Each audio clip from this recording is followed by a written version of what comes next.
perplexing electrical problem involved a repeatedly tripping breaker in a family room. Initial service calls found the breaker holding, with no apparent defects. After multiple occurrences, a personal inspection revealed the breaker was indeed tripped. Continuity checks initially showed all conductors clear. Suspecting a weak breaker, it was replaced, but the problem persisted. Further investigation revealed that the breaker tripped consistently in the late afternoon. Opening the circuit revealed no hot-to-ground continuity. A toner was used to trace the circuit with all devices disconnected. The toner indicated a problem area behind the baseboard between two receptacles. Upon cutting into the drywall, a finished nail was found penetrating the 12/3 cable. The nail had nearly pierced the hot wire and grazed the neutral. The problem occurred in the afternoon due to heat buildup in the block wall. The heat caused the metal of the nail and the conductor to expand, creating a short circuit. The affected wire was replaced. This type of installation, where non-metallic cable is stapled to the top of pressure-treated lumber attached to a block wall without standoffs, is locally permitted. Firstly, understand the common causes of circuit breaker tripping, which include overloads, short circuits, and ground faults. An overload occurs when a circuit draws more current than it is designed to handle. A short circuit happens when a hot wire comes into direct contact with a neutral or ground wire, creating a low resistance path for current flow. A ground fault occurs when a hot wire comes into contact with a grounded surface, such as a metal box or pipe. Secondly, learn how to use a multimeter to perform basic electrical tests. A multimeter can be used to measure voltage, current, and resistance. To check for a short circuit, disconnect the power to the circuit and measure the resistance between the hot wire and the neutral or ground wire. A low resistance reading indicates a short circuit. To check for a ground fault, measure the resistance between the hot wire and a known ground. Again, a low resistance reading indicates a ground fault. Thirdly, utilize a toner and probe to trace wires. This tool sends a signal through a wire, which can then be detected with the probe, allowing you to follow the wire's path. In this case, the toner helped pinpoint the location of the nail penetration. Fourthly, be aware of the potential for environmental factors to influence electrical problems. Temperature changes can cause materials to expand and contract, potentially creating all worsening electrical connections. In this case, the heat buildup in the block wall exacerbated the problem caused by the nail penetration. Fifthly, understand local electrical codes and regulations.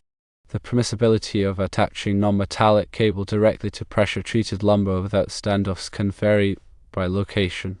Always consult local codes to ensure compliance. Sixthly, always prioritize safety when working with electricity. Turn off the power to the circuit before performing any tests or repairs. Use appropriate personal protective equipment, such as insulated gloves and safety glasses. If you are not comfortable working with electricity, consult a qualified electrician. Seventhly, document your troubleshooting process. Keeping a record of the steps you took, the tests you performed, and the results you obtained can help you identify patterns and track down elusive problems. Eighthly, when dealing with intermittent electrical problems, consider all possible causes. Don't focus solely on the obvious. Look for hidden or less common issues that might be contributing to the problem.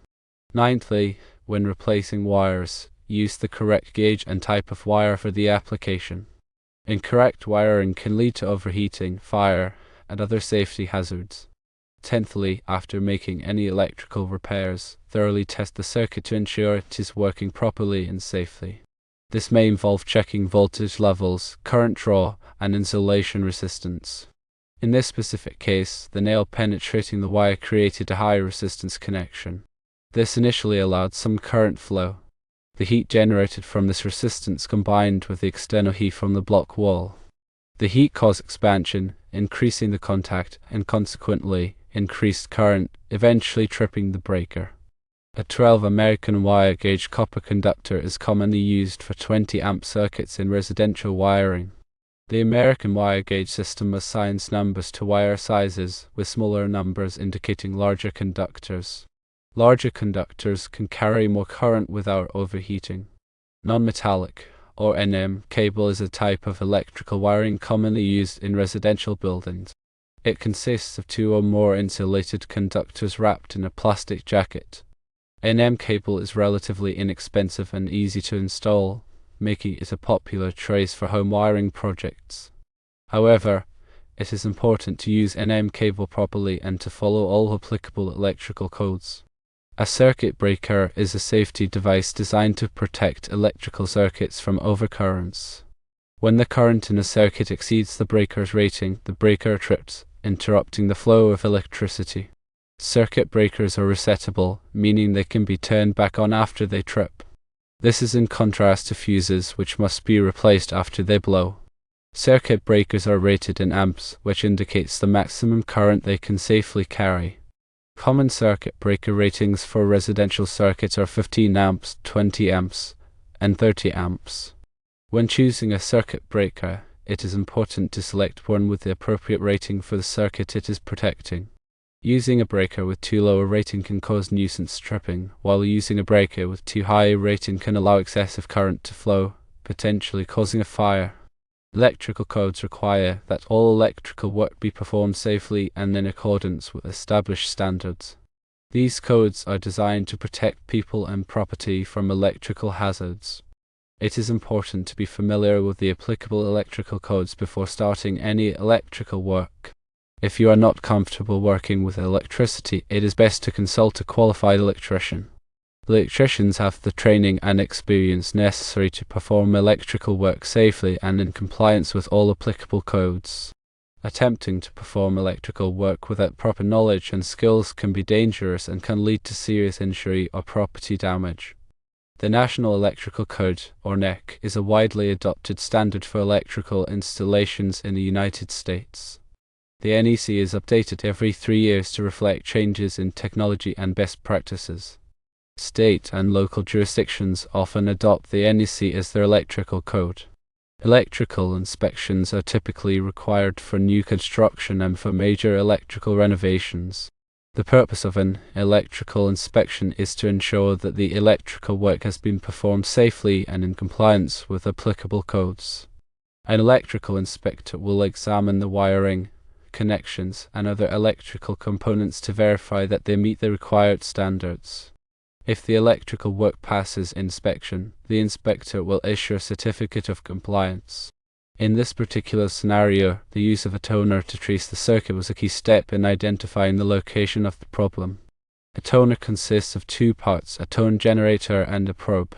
The tone generator is connected to the circuit and it sends a signal down the wire. The probe is then used to detect the signal. As the probe gets closer to the wire carrying the signal, the tone becomes louder. This allows you to follow the wire's path, even if it is hidden behind walls or in ceilings. When using a toner, it is important to disconnect the power to the circuit. This is to prevent the toner from being damaged and to protect yourself from electric shock. It is also important to ensure that the circuit is properly grounded. A ground fault can interfere with the toner signal and make it difficult to trace the wire.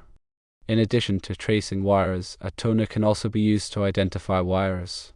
For example, you can use a toner to determine which wire is connected to a particular outlet or switch. This can be helpful when troubleshooting electrical problems or when making electrical repairs. There are a variety of toners available on the market. Some toners are designed for basic wire tracing, while others have more advanced features, such as the ability to identify different types of wires and to measure wire length. When choosing a toner, it is important to select one that is appropriate for your needs and skill level. If you are only using the toner for basic wire tracing, a simple model will suffice. However, if you need more advanced features, you will need to choose a more sophisticated model. Another important consideration is the price of the toner. Toners can range in price from a few dollars to several $100s. Choose a toner that fits your budget. Safety should always be the first priority when working with electricity. Before starting any electrical work, be sure to turn off the power to the circuit. Use appropriate personal protective equipment, such as insulated gloves and safety glasses. If you are not comfortable working with electricity, consult a qualified electrician. Remember that electrical work can be dangerous, and it is important to take all necessary precautions to protect yourself from electric shock. Understanding how heat can affect electrical components is also crucial for troubleshooting. Heat can increase the resistance of conductors, leading to voltage drops and reduced efficiency. It can also degrade insulation, increasing the risk of short circuits and ground faults. In this case, the heat buildup in the block wall caused the metal of the nail and the conductor to expand, creating a better contact and consequently increased current. The increased current further increased the heat, creating a positive feedback loop that eventually tripped the breaker. To prevent heat-related electrical problems, it is important to ensure that electrical circuits are properly sized and that conductors are adequately ventilated. Avoid overloading circuits and ensure that appliances are properly maintained. Regularly inspect electrical components for signs of overheating, such as discoloration or melting. If you suspect a heat-related electrical problem, consult a qualified electrician. Furthermore, understanding the properties of different materials, such as copper, aluminum, steel, and plastic, is essential for electrical work. Copper is an excellent conductor of electricity, and it is commonly used for wiring. Aluminum is also a good conductor, but it is not as strong as copper. Steel is a poor conductor, but it is strong and durable. Plastic is an insulator, meaning it does not conduct electricity.